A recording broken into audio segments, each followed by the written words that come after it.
Hello everyone. इस video में हम क्लास 6 मैथ्स का क्वेश्चन पेपर सॉल्व करने वाले हैं। ये सेमी इंग्लिश और इंग्लिश मीडियम का क्वेश्चन पेपर है। ये प्रैक्टिस क्वेश्चन पेपर है। ये क्वेश्चन पेपर आप आपके नोटबुक में सॉल्व कीजिए। आपको डेफिनेटली हेल्प होगी, आपके फॉर्मूलाज रिवाइज होंगे और आपका प्रैक्टिस भी होगा। सॉल्व करते हैं क्वेश्चंस। पहले आपकी ओरल एग्जाम होगी, फिर बाद में written exam. First question, write the numbers in figure. ये जो नंबर है ये यहाँ पे दिया हुआ है, ये फिगर्स में लिखना है, राइट। 27,312, 27,312। राइट इन वर्ड्स, अभी वर्ड्स में लिखना है ये number. 3,407। Next, 6,403। Right the place value of digit 6 in the given number. यहाँ पे 6 की प्लेस वैल्यू पूछिए, सो क्या आएगी 6,000। Next question, write the following numbers in expanded form. बहुत इजी क्वेश्चन है ये आपको एक्सपांडेड फॉर्म में लिखना है। 73,102 ये नंबर, तो इसकी वैल्यू प्लेस वैल्यू लिखेंगे, फिर इसकी place value like that. Okay, 70,000 plus 3,000 plus 100। जीरो की प्लेस वैल्यू जीरो ही होती है, so 0 plus 2। Next question, add. 4 plus 7 11, carry 1, 1 plus 6 7, 7 plus 3 10, 0 here, 1 carry, 1 plus 2 3, 3 plus 2 5, 5 plus 3 8। यहाँ पे सब्ट्रैक्शन करना है, मतलब माइनस करना है। तो यहाँ पे 4 तो स्मॉलर है 7 से, सो 4 यहाँ से कैरी लेगा, सो ये 14 बन जाएगा और ये यहाँ पे 2 हो जाएगा। तो 14 minus 7 7, 2 minus 1 1, 5 minus 3 2, 6 minus 2 4, 4,217 is the final answer. Multiply करना है, डायरेक्टली 12 से मल्टीप्लाई कीजिए। अभी आप 6 स्टैंडर्ड में, आपके 12 का टेबल तो आता ही होगा। तो 12 6 72, 2 यहाँ पे हमने 7 कैरी किया। ओके, 7 कैरी किया। 12 3 36, 36 प्लस 7 43, 3 हियर, 4 कैरी किया। 12 1 12 plus 4 16, so final answer is 1632। Next question, यहाँ पे डिवाइड करना है, 745 को 8 से डिवाइड करना है। तो यहाँ पे 7 तो 8 से छोटा है, सो यहाँ पे 0 लिख के भी आप स्टार्ट कर सकते हो। मैंने डायरेक्टली 74 को डिवाइड किया है। तो 8 9 72, 72 यहाँ पे 9 क्वेश्चन की जगह लिखेंगे। 74 minus 72 2। नाउ 5 हम यहाँ पे लिखेंगे, so it's become 25। Now 8 3 24, 3 here and 24 यहाँ पे लिखेंगे। 25 minus 24 1, तो क्वेश्चन क्या आएगा 93 और रिमाइंडर क्या आएगा 1। नेक्स्ट क्वेश्चन, यहाँ पे सब्ट्रैक्ट कहाँ है, दोनों नंबर देखो माइनस है, सो माइनस का साइन तो आएगा आंसर को और एडिशन करना पड़ेगा। यहाँ पे दोनों नंबर अगर माइनस होते हैं और माइनस करना है तो क्या करते हैं हम, एडिशन। 7 + 5 12 और माइनस की sign, so -12। Divide 3/8 divided by 1/4, तो 3/8। अभी इसे हम इनटू करेंगे तो ये रेसिप्रोकल हो जाएगा या रिवर्स हो जाएगा, सो 4/1। 4 1 4, 4 2 8, so 3/2 is the final answer. Circle the number completely divisible by 3। यहाँ पे कौन सा नंबर 3 से डिविजिबल है ये हमें चेक करना है। आपको 3 की डिविजिबिलिटी टेस्ट पता होगी कि सभी नंबर्स की एडिशन करो, अगर वो एडिशन 3 से डिवाइड होती है तो वो नंबर कंप्लीटली डिविजिबल बाय 3 है। तो यहाँ पे 6 + 5 11, 11 + 3 14, तो 14 तो 3 से डिवाइड नहीं होता है, सो ये नंबर नहीं आएगा। 1 + 8 9, 9 + 7 16, 16 भी 3 से डिवाइड नहीं होता है। तो 2 + 4 6, 6 + 3 9, सो 9 3 3 9 कंप्लीटली डिवाइड होता है, सो ये नंबर 3 से डिवाइड होगा। नेक्स्ट नंबर भी देख लो, 5 + 0 5, 5 + 8 13। अगर आपको डिविजिबिलिटी टेस्ट नहीं याद आती है तो आप इंडिविजुअली नंबर को डिवाइड करके देख सकते हो। Next question, 2 sticks, one 16 centimeter and other 48 centimeter long are to be cut into pieces of same length. What will be the maximum possible length of each piece P? 2 sticks है मतलब एक की length है 16 centimetre, एक की length है 48 centimetre और उनको कट करना है। सेम लेंथ की कट करनी है आपको। मैक्सिमम लेंथ कितनी होगी? तो ये HCF का क्वेश्चन है, राइट। तो यहाँ में आप पहले फैक्टर्स चेक करोगे 16 के। 16 के फैक्टर्स क्या मतलब 16 को कौन सी नंबर से हम डिवाइड कर सकते हैं? तो 16 को हम 1 से डिवाइड कर सकते हैं, 2 से, 4 से, 8 से और 16 से। यहाँ पे मैंने 16 के फैक्टर लिखे। अभी 48 के फैक्टर लिखने हैं आपको। 1 2 16 3 जा 48, तो 3 भी आएगा। 12 4 जा 48, 4 6 8 जा 48, 8 6 जा 48, 12 4 जा 48, 16 3 जा 48, 24 2 जा 48 एंड 48। तो यहाँ पे कॉमन फैक्टर्स क्या है? 1 2 2 4 4 और 8। ये कॉमन फैक्टर्स लिखो यहाँ पे। फिर common factors of 16 and 48, 8 is the greatest factor. So इन दोनों का ग्रेटेस्ट फैक्टर क्या है? 8। So means 8 is a HCF। फिर ये 8 क्या है? HCF है। Therefore maximum possible length of each piece is 8. Next question. From a grocery shop, Gauri bought 2 kg 250 gram sugar, 1.500 kg rice and 0.750 kg dal. Total how many kilograms of grocery did she buy? तो यहाँ पे KG और ग्राम के column कर लो। तो 2, यहाँ पे आप पॉइंट लिख सकते हो।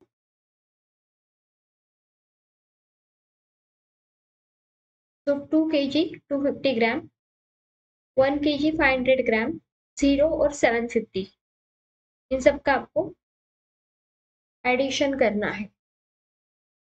इन सब का आपको एडिशन करना है। मैंने यहाँ पे एडिशन किया है, तो फाइनल आंसर आता है 4 kg 500 ग्राम। आप ये आंसर ऐसे भी लिख सकते हो 4.500 किलोग्राम, ये भी आप आंसर लिख सकते हो। Gauri bought 4.500 kilogram grocery. Okay, sugar, rice, dal यहाँ पे हमने ऐड कर दिया। कितने केजी है और कितने ग्राम है वो हमने ऐड किया। सो 4.500 kg Gauri bought grocery. Next question. From the following figure, write the name of one line and one ray. तो यहाँ पे रे है, सो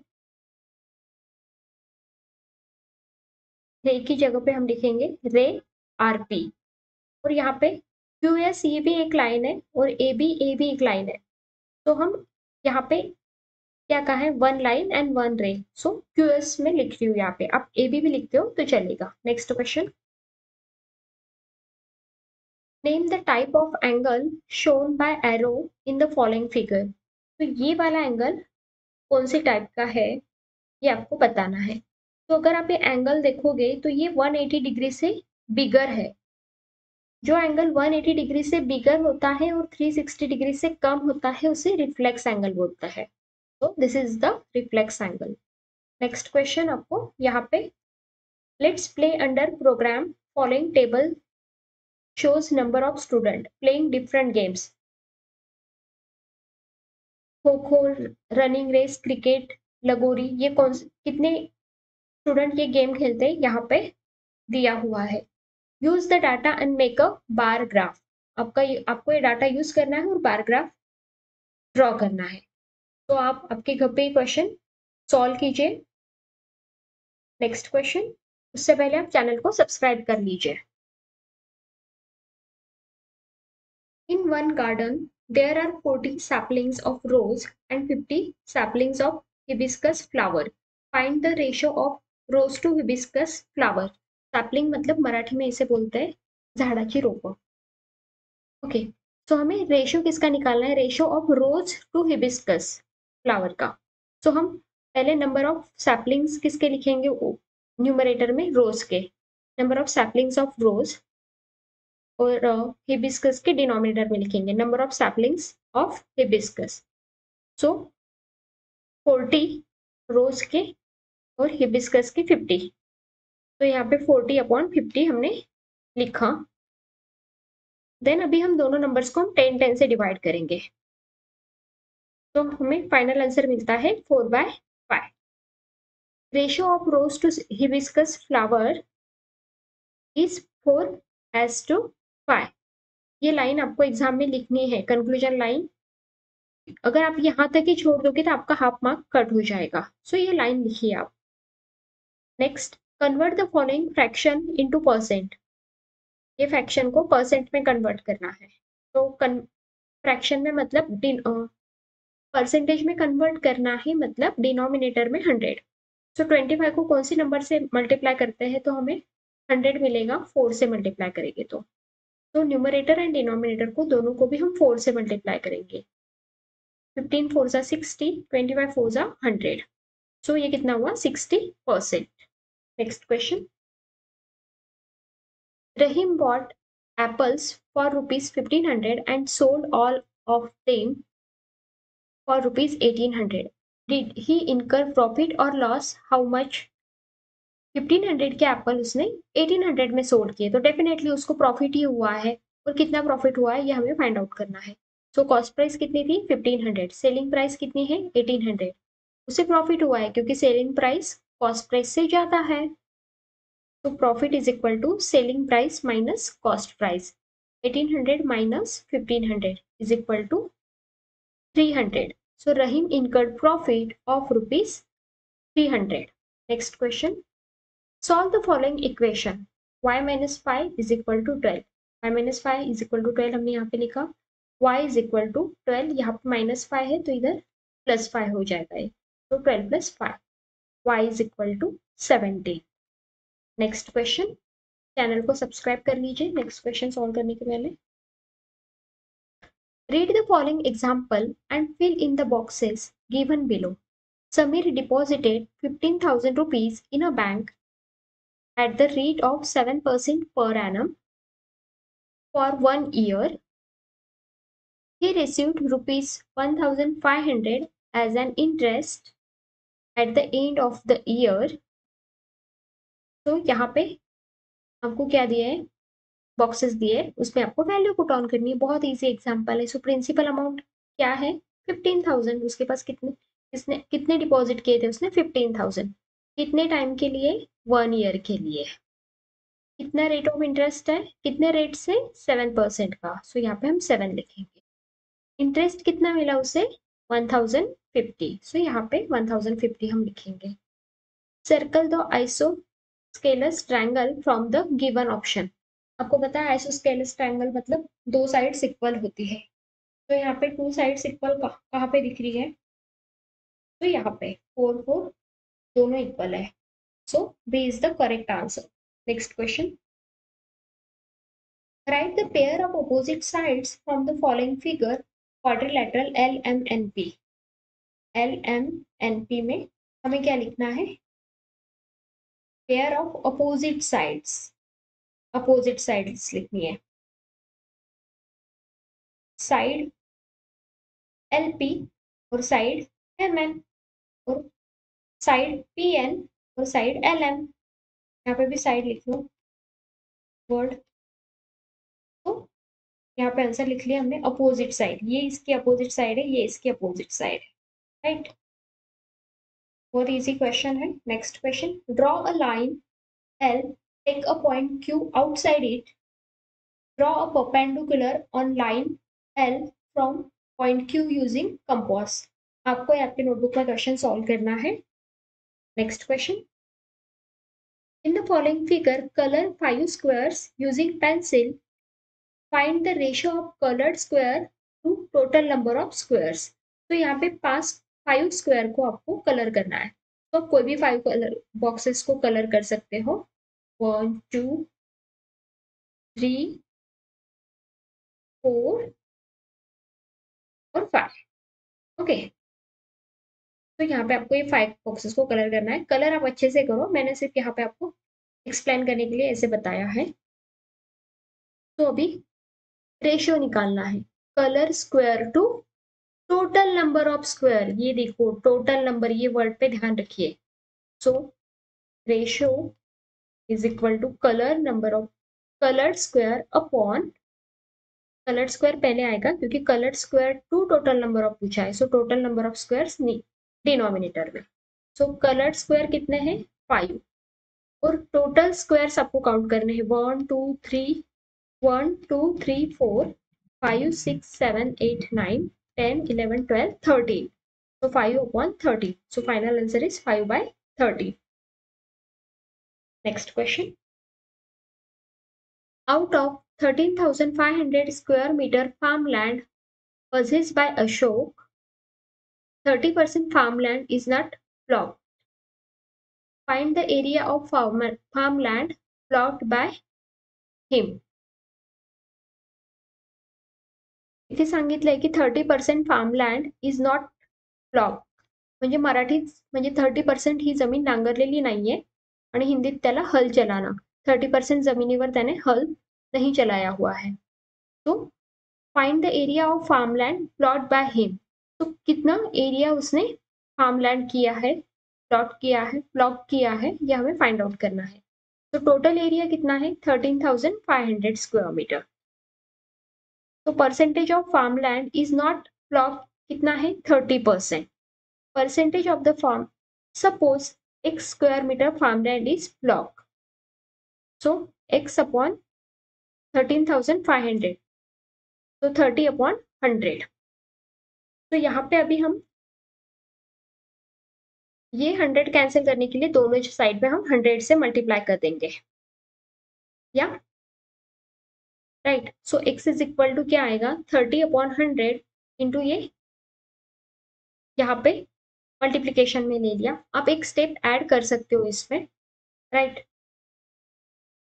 फिर यहाँ पे हमने ये सॉल्व किया तो हमें x की वैल्यू मिलती है 4050।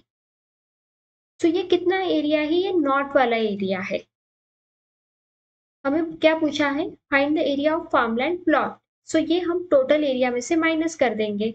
तो 13,500 minus 4,050। So final answer is 9,450। अब नीचे ये लाइन लिख सकते हैं 9,450 square metre area of farmland plot by farmland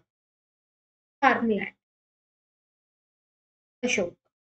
Next question. A merchant bought a TV set for rupees 7,500 and sold it at 8,250. Find the profit percentage in this transaction.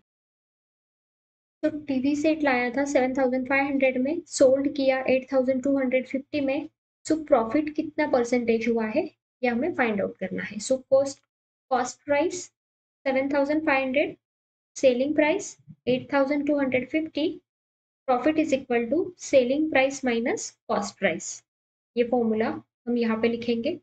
So formulas में हमने value put on की, तो profit कितने का हुआ 750। Late profit percentage भी x percentage, सो x upon 100, profit upon cost price. तो profit कितने कॉस्ट पे हुआ है 7,500 पे, कितना प्रॉफिट हुआ है 750। ओके, तो यहाँ पे हम ये 100 कैंसिल करने के लिए दोनों साइड पे 100 से मल्टीप्लाई करेंगे, राइट। तो ये 100 कैंसिल हो गया। सो यहाँ पे x बचा, तो 750 अपॉन 7,500 इंटू 100। तो यहाँ पे ये 2020 कैंसिल, 75 वन जा 75 और ये 0। सो 10% प्रॉफिट उसे हुआ है। Next question. Joy kept 10,500 in bank at the rate of 8% per annum for 1 year. Find the amount of Joy gets after 1 year. तो प्रिंसिपल कितना है, जॉय ने 10,500 बैंक में रखे हैं, एक साल बाद उसे 8% से कितनी अमाउंट मिलेगी? तो principal 10,500, rate 8% per annum, time क्या है 1, interest is equal to PRT upon 100, 10,500 8 into 1 upon 100। यहाँ पे कैलकुलेशंस करने के बाद फाइनल आंसर आता है 840। बट हमें क्या पूछा है, अमाउंट कितनी मिलेगी? तो प्रिंसिपल में हम ये, इस प्रिंसिपल में 10,500 में ये इंटरेस्ट ऐड करेंगे। तो amount is equal to principal plus interest, 10,500 plus, तो आप प्रिंसिपल अमाउंट 10,500 में 840 ऐड करोगे, तो ये ऐड करने के बाद फाइनल आंसर आएगा 11,340। Joy gets after 1 year amount of rupees 11,340। ये लाइन आपको एंडिंग में लिखनी है। Joy gets after 1 year rupees 11,340। Next example, write the mathematical expression for 5 added to a number gives 21.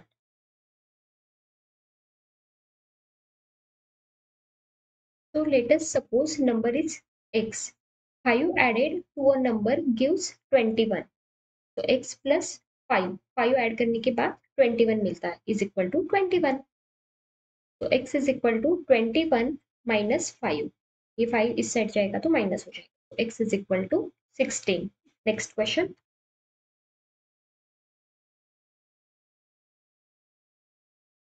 by holding the following figure, write the name of vertices of the 3-dimensional figures। ये figure को fold करने के बाद कितने vertices रहेंगे उसमें, ये हमें फाइंड आउट करना है। सो ये वो फिगर है, राइट, और इस ये शेप बनेगा, तो इसमें कितने वर्टाइसेस रहेंगे, 1 2 3 4 5 6 7, और इस साइड का वर्टाइसेस हमें दिख नहीं रहा है, राइट, सो 8 वर्टाइसेस रहेंगे। So number of vertices 8। Measure all the angles of triangle PQR and write them. यहाँ पे आर्क का तो मेजरमेंट हमें पता है, यहाँ पे दिख रहा है वो 90 डिग्री है, ये आपको मेजर करना है और आपको लिखना है यहाँ पे, okay. The type of triangle, ये कौन सा ट्रायंगल का टाइप है, ये हमें दिख रहा है कि राइट एंगल ट्रायंगल है, राइट, यहाँ पे हम लिखेंगे right angle triangle. Next question, channel को सब्सक्राइब कर लीजिए। Find the sum of measures of all angles of a hexagon. Okay, ये हेक्सागन आपको दिया हुआ है, मैंने ये लाइन मैंने ड्रॉ की है, ओके। इन द फॉलोइंग वे, इस वे में आपको मेजर करना है, दिया हुआ है प्रोसेस भी आपको। With the help of scale draw line AC, AC line draw करो, मैंने यहाँ पे की हुई है AC line draw. AD line draw करनी है, फिर AE लाइन ड्रॉ करनी है। Right the number of triangles form, कितने ट्रायंगल फॉर्म हुए, 1 2 3 4, 4 ट्रायंगल्स, हम यहाँ पे 4 लिखेंगे। The sum of all angles of hexagon is equal to, कितनी आएगी sum, number of triangles into sum of all angles of triangles. Number of triangles कितने हैं, हमने अभी काउंट किए 4, और sum of all angles of triangle कितनी होती है, सभी एंगल्स की सम कितनी होती है ट्रायंगल में, 180 डिग्री। तो 4 into 180 degree is equal to 720 degree. Next question, बहुत इजी क्वेश्चन था, आपको स्टेप बाय स्टेप फॉलो करते जाना है और आपको आंसर मिल जाएगा। From the following information form an equation and find the value of the equation. आपको एक इक्वेशन फॉर्म करना है इस इंफॉर्मेशन से और आपको वैल्यू फाइंड आउट करनी है। सरिता's age is 8 years more than the sum of the age of her 2 kids। उसके 2 बच्चों की जो एज है टोटल, उससे उसकी एज 8 years ज्यादा है। If the sum of the ages of her kids is 37 years, then find the Sarita's age। Let us suppose Sarita's age is x years। So x is equal to उसके दोनों बच्चों के as से as मिला के उसमें 8 add करना पड़ेगा, 8 ईयर्स मोर बोला है। So 8 + 37 x is equal to 8 + 37 how much 45। तो therefore Sarita's age is 45 years. बहुत इजी क्वेश्चन है। Next question, if the picnic expenses of 20 children is rupees 1600, then find the picnic expenses of 25 children। 20 children के picnic expenses कितने हैं 1600, तो हमें 25 के find out करने हैं।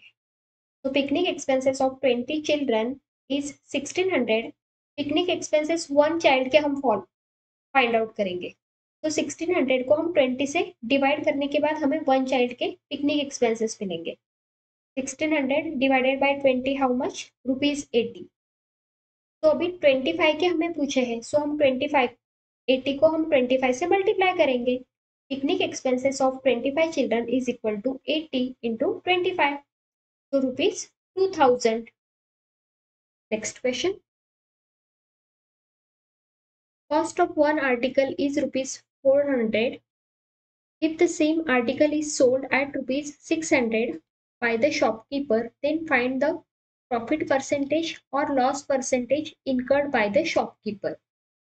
400 का आर्टिकल लिया उसने और 600 में सेल किया है, ज्यादा अमाउंट में सेल किया है, तो प्रॉफिट ही हुआ है, राइट। तो cost price 400, selling price 600, profit is equal to selling price minus cost price, 600 minus 400, profit कितने का हुआ 200 का। लेट प्रॉफिट परसेंटेज भी x percentage, x upon 100 is equal to profit upon cost price, x upon 100 200 upon 400। ये 100 cancel करने के लिए हम और एक स्टेप ऐड करेंगे, 100 से मल्टीप्लाई करेंगे दोनों साइड में। तो यहाँ पे ये 100 कैंसिल हो गया, x is equal to 200 upon 400 into 100। तो this 0 cancel, this 0 cancel, 4 5 are 20, 400, so 50% उसे प्रॉफिट हुआ। Next question, all the 3 length of triangles are given. यहाँ पे ट्रायंगल के तीनों लेंथ दी हुई है, 7 सेंटीमीटर, 6 सेंटीमीटर और 5 centimetre. State the reasons weather a triangle can be constructed using the following dimensions. आप बताइए कि आप ट्रायंगल ड्रॉ कर सकते हो क्या। The sum of two sides greater than third side, so हम 6 + 5 लेके कितना आएगा 11, और थर्ड साइड क्या है 7। सो ये 11 7 से तो बड़ा है ना, सो हम ट्रायंगल फॉर्म कर सकते हैं। Therefore this triangle can be constructed as sum of two sides is greater than the third side। Next question, draw line RT, take a point N on the line and using compass construct the perpendicular bisector to the line RT from point N। ये question आपको solve करना है आपके notebook में। Next question, a senior citizen deposited ₹8,000 in a fixed deposit scheme at 11% per annum, find the interest he received at the end of 1 year। Principal क्या है 8,000, rate of interest are कितना है 11%, time कितना है 1 year. So interest is equal to T into R into T upon 100, या P R T upon 100 भी लिख सकते हो।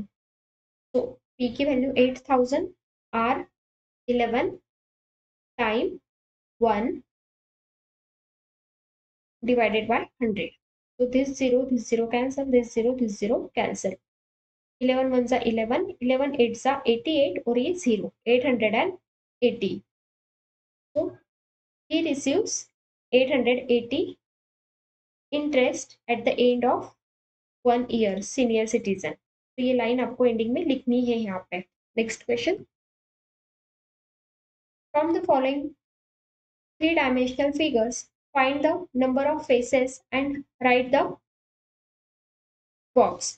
तो यहाँ पे एक कर्व फेस आता है और ये दो फेस आते हैं। तो अगर सिर्फ आपको कर्व फेस लिखना है तो आप यहाँ पे 1 लिख सकते हो, या एक कर्व फेस और ये दोनों फेसेस की अगर एडिशन करते हो तो 3 फेसेस आते हैं। Next question, write the name of 3 dimensional shape obtain by the folding the following figure in the box. Okay, ये जो फिगर दी हुई है इसे फोल्ड करने के बाद कौन सा शेप बनेगा 3 डायमेंशनल, ये हमें पूछा है। तो ये शेप फोल्ड करने के बाद ये वाला शेप मिलेगा। सो ये क्या है, ट्रायंगुलर प्रिज्म। तो यहाँ पे हम ट्रायंगुलर प्रिज्म लिखेंगे। आप ये क्वेश्चन पेपर प्रैक्टिस कीजिए, आपके नोटबुक में लिखिए, सॉल्व कीजिए, आपको डेफिनेटली हेल्प होगी। और चैनल को सब्सक्राइब कीजिए। Thank you so much.